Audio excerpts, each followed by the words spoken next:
Forgive me, Dr. Jacobs. Are you an MD? A PhD. A PhD? Yes, sir. In psychology? No, sir.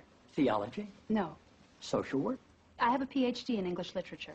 I'm asking because on your show people call in for advice and you go by the name Dr. Jacobs on your show, and I didn't know if maybe your listeners were confused by that and assumed you had advanced training in psychology, theology, or healthcare. I don't believe they are confused, no, sir. Good.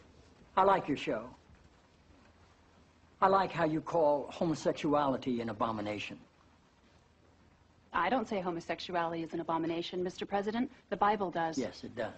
Levíticus. 18:22. Chapter and verse. I wanted to ask you a couple of questions while I had you here. I'm interested in selling my youngest daughter into slavery, as sanctioned in Exodus 21:7. She's a Georgetown sophomore, speaks fluent Italian, always cleared the table when it was her turn. What would a good price for her be?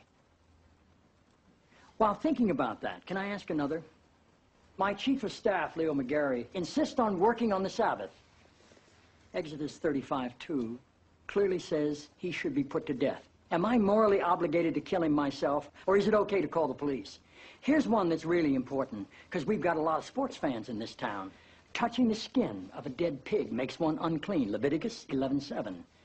If they promise to wear gloves, can the Washington Redskins still play football? Can Notre Dame? Can West Point? Does the whole town really have to be together to stone my brother John for planting different crops side by side? Can I burn my mother in a small family gathering for wearing garments made from two different threads? Think about those questions, would you? One last thing.